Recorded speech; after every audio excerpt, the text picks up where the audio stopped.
안녕하세요. 김동섭입니다. 10월 11일 아침 시황하도록 하겠습니다.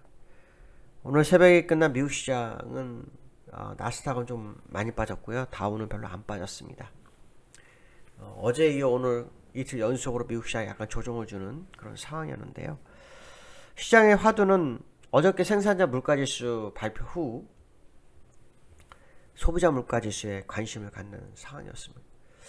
이 소비자 물가지수에 대해서 제가 아마 말씀을 좀 드렸죠. 시장 예상치는 5.9%인데 제가 볼 때 6%는 못해 6.2 정도 예상이 된다. 근데 실제로 발표된 거 보니까요. 전달보다 0.9%, 그 다음에 1년 전보다 6.2% 상승해서 6%를 넘었었습니다. 이거는 1990년도 이후에 최고치라고 하죠. 약 30년 만에 처음 보는 지수입니다. 지표입니다. 그래서 월가에서는 이거로 두 가지 이슈로 바뀌고 있습니다. 하나는 분명히 금리 인상을 해야 되는데 완전 고용을 연준을 얘기할 거다. 또 하나는 인플레이션 때문에 떠밀려서 인플레 방어를 나설 수밖에 없을 것이다. 이 두 가지로 나뉘고 있는데요. 고용이 지금 실업률이 4.6%예요. 그러면 사실은 지금 이 인플레에서는 고용이 쉽지가 않아요. 물가가 올라가는데 원재료도 올라가고 물가도 올라가고 그러면 결국에서는 경기가 둔화가 돼요. 나중에 가서는 소비가 줄어들게 돼 있거든요. 소비가 무조건 줄어들게 돼 있어요. 뭐 매출은 비슷하게 잡힐지 모르겠어요. 진짜 그 소비가 줄어들면서 원재료 때문에 마진이 떨어지는 이런 상황이 나오게 돼 있어요. 그러면 당연히 고용을 늘 수가 없어요. 그러니까 지금 고용은 최적의 고용이라고 봐야 됩니다. 예전처럼 인플레이션이 2%일 때에 3.5%, 3.6%의 실업률이라면 맞지만 지금처럼 6%대를 바라보고 있는 상황에서 4.6%면 정말 선방한 거라고 봅니다. 그렇기 때문에 연준의 완전 고용이라는 용어는 말이 안 된다.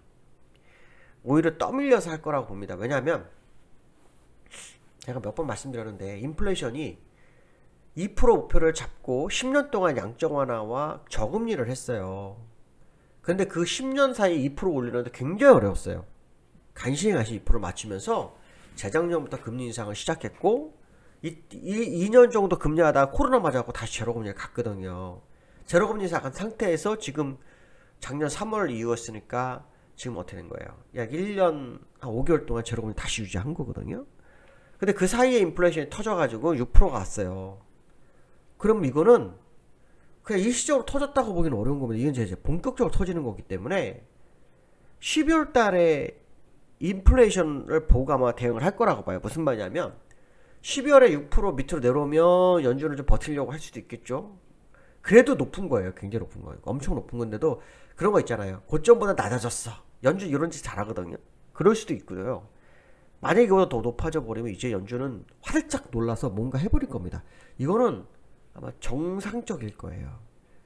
제가 유가 상승분을 반영 안 해서 유가 상승분이 있는 10월 달을 봐라. 10월 달 거를 11월에 발표하는 걸 봐라. 라고 했었는데 맞아 떨어졌죠. 유가 상승분 계속 반영이 될 거예요. 그렇게 되면 지금 6.2%는 지나가는 자리일 수 있다는 거죠. 6.2%. 연준이 왜 이렇게 방치할까? 그러니까 음모론적으로 생각해보면 뭐 몇 가지를 생각할 수는 있어요. 뭐 자기들의 세력들이 빠져나가기 위해서, 개미들을 몰아넣기 위해서, 아니면 뭐 제롬 파월의 임기가 뭐 얼마 안 남아서 그냥 방치하는 거, 뭐 여러 가지 생각해볼 수 있겠죠. 그렇지만 분명해서 뭐냐면 방치를 하고 있는 건 맞다는 거죠. 이유가 뭔지 모르겠지만 방치를 하고 있는 거예요. 시간을 버느려고 하는 이유를 모르겠지만 방치하는 것은 위험하다. 결국은 이게 터질 거다라는 생각 하셔야 될 겁니다. 이게 터지면 연준 못 막습니다. 금리 한 3%, 4% 올라가는데 1년 안 걸릴 겁니다. 예전에 그랬어요. 예전에요. 예전에 연준은 의장이 있었을 때 그 아주 오래전에 인플레이션 때문에 금리를 그냥 한 방에 쭉쭉쭉 올렸습니다. 지금 그 상황도 있어요. 그래서 연준이 예전에도 이런 얘기 있어요. 위기감이 왔을 때 긴급 회의를 열어서 금리 인하를 한 적이 있어요. 이번에는 긴급으로 금리 인상할 것만 같은 생각이 자꾸 듭니다. 이거는 이제 개인적 생각입니다. 틀릴 수 있습니다. 틀릴 수 있는데 너무 여유를 부리고 있어요. 연준이. 이거 아주 위험한 생각이라고 판단을 해야 되지 않을까 이렇게 판단을 쓰고 있고요. 지금 그 미국 시장을 보면 오늘 다우가 0.6% 빠졌고요. 나스닥 1.6% 빠졌어요. 근데 장중에 제법 빠졌었죠. 장중에 제가 알기로 제법 빠졌었어요. 제법 빠졌었는데 일단 뭐 낙폭을 좀 줄였어요. 차트를 좀 보면 제가 다우는 막 주봉상으로 1, 2, 3고 끝자리가 조금 돌파된 거 의미 없다 뭐 이런 식으로 얘기했고, 일봉상으로는 그 공간만큼이 일봉에는 나타난다고 했잖아요. 그래서 지금 이틀 연속 음봉이 나오고 있는데 이제부터 반영이 아닐까라는 생각을 해봐야 될 것 같습니다. 그러니까 오늘 반영 끝났어 이제 뉴스 지나갔네 이게 아니라 이제부터 시장에는 그 이 뉴스가 계속 화두가 될 거라는 거죠. 그전에는 실적하고 뭐 1조 2천억 달러의 인프라 투자 요 두 개로 이렇게 막았던 상황인데 이제 그게 지나가 버렸기 때문에 이제 시장에 다가와야 될 악재가 시장의 뉴스가 될 수 있다는 생각을 하셔야 될 것 같고요. 그다음에 나스닥도 지금 4일 연속으로 음봉이 나오고 있죠. 음봉이 나오고 있습니다. 그래서 제가 아마 그때 그 얘기를 했을 거예요. 어저께인가 그저께요. 이 다우 차트 주봉을 보면서 미국과 우리나라 이게 다르다. 그래서 이제 세 번째 왔기 때문에 이제부터 내려가면서 빠른 속도로 내려가면서 커플링이 갈 확률도 있다. 이 얘기도 한번 해드린 적이 있어요. 혹시 기억하시는지 모르겠는데 아마 그 상황이 연출될 거다라는 생각을 해봐야 되겠다라고 말씀드릴 수 있고요. 그 다음에 두 번째 이슈는 이제 외국인이 10월 증시 떠났다는데 지금 외국인들이 10월 달에 국내장에서 한 3조 정도 또 나갔다고 합니다. 10월 달만. 그래서 수급적으로 보시면 10월 1일부터 누계를 좀 한번 잠깐 보면 현재 10일까지 어제까지는 4조 1천억이었고요. 10월 말일까지는 3조 8천억이 나갔어요. 그러니까 시장에서 외국인들만 나가고 있는 상황이에요. 외국인들만. 이제 외국인들이 나가는 이유는 몇 가지로 볼 수 있는데요. 그 중에 하나가 뭐냐면 긴축 우려. 아시겠지만 우리나라에 금리 인상을 했잖아요. 금리 인상을 했고 이달 25일도 가능성이 굉장히 높다고 봐요. 저는 할 거라고 봐요. 할 거라고. 근데 이게 재미난 게 있어요. 우리나라는 인플레이션 3.2%인데 2% 넘어 3.2% 되니까 막 난리가 나가지고 금리 인상하고 대출 조이는데 미국 6%인데 버티고 있어요. 미국이 지금 굉장히 이상한 짓을 하고 있습니다. 이거 정말 잘못된 건데 자기들은 뭐 금리 인상하면 언제든 잡힐 거라는 생각을 하기 때문에 그런지 모르겠지만 쉽지 않을 겁니다. 쉽지 않을 거다. 이게 오랜 기간 후에 쌓여서 터졌기 때문에 이거 그냥 치유 안 됩니다. 바로. 이거는 얘네들이 지금 착각하고 있는 거예요. 그 외에 다른 방법이 없거든요. 금리 인상 외에. 그래서 아마도 뭐 자기들은 나름대로 뭐 수순을 지키는 듯한 느낌 보이겠지만 서둘러서 하는 스타일이 나올 수도 있습니다. 그러니까 그것도 바라보셔야 될 거고. 또 하나는 환율 상승. 긴축 우려가 있어서 자금이 나가니까 환율이 상승할 수밖에 없는 상황이고요. 또 중국, 그 환율이 중국에 의해서 중국 리스크. 요즘 우리나라 중국 리스크 엄청 크죠. 그렇죠. 요소수 문제, 뭐 망간, 뭐 중국이 기침하면 감기 드는 상황이 돼버렸습니다. 미국에서 옛날에 기침하면 전 세계가 감기 드는다는데 우리나라는 미국에 기침하면 독감은 걸리는 거고요. 중국에서 기침하면 독감 전에 완전히 감기 몸살이 오는 거죠. 뭐 그런 상황이 돼버린 것 같습니다. 요즘 뭐 중국장 눈치 안 보고는 버틸 수 없는 상황. 어저께 막판에 헝다그룹이 뭐 자금을 어느 정도 해세 조금 마련했다 뭐 해가지고 중국하고 홍콩이 좀 버티고 올라왔어요. 플러스로.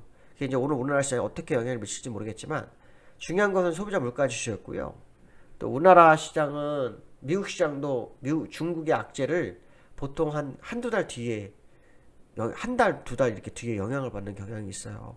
옛날에 코로나 때도 그랬고 여러 번 그랬습니다. 이번에 그거일 수도 있어요. 그러니까 그거 생각하셔야 되고 오늘 또 만기입니다. 만기 쉽지가 않습니다. 만기는 그런 것도 생각하셔야 될 것 같고 세 번째로는요. 이 와중에 낙관론이 나오고 있습니다. 내년 코스피가 3,500 간다고 증권사에서 막 연일 리포트를 내고 있습니다. 지난번에도 한 3,500 얘기했었는데 이제 그들이 제시하는 근거는 그겁니다. 경제성장. 경제성장이 내년에 이루어질 거고 기업 실적도 추이가 계속 좋은 쪽으로 흘러갈 거다.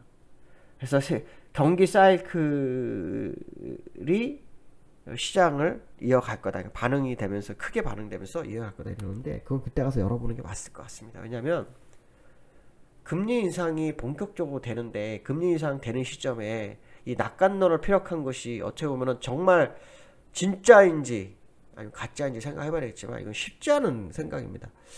기술적으로도 3,500이 나오질 않습니다. 3,500 나올 수 있을까요? 연봉으로 굳이 만든다면 3,500 안 나옵니다. 기술적으로 나오질 않습니다. 그래서 내년도, 왜냐면 주가 상승 염이 보면은 3,300 지나면 16인가 갔던 자리가 최고치가 맞거든요.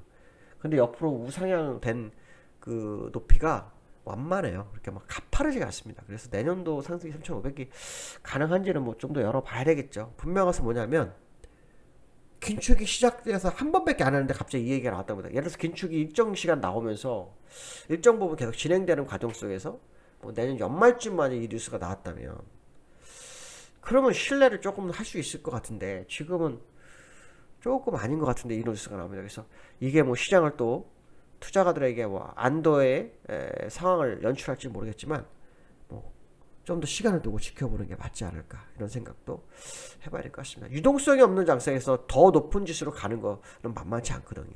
그게 되게 중요하니까요. 왜냐? 주가 상승은 유동성에 의해서 시작됐다라는 거. 요거만큼은 우리가 잊지 말아야 되겠다. 이렇게 말씀드리고 싶습니다. 오늘 여기까지 하겠습니다. 감사합니다.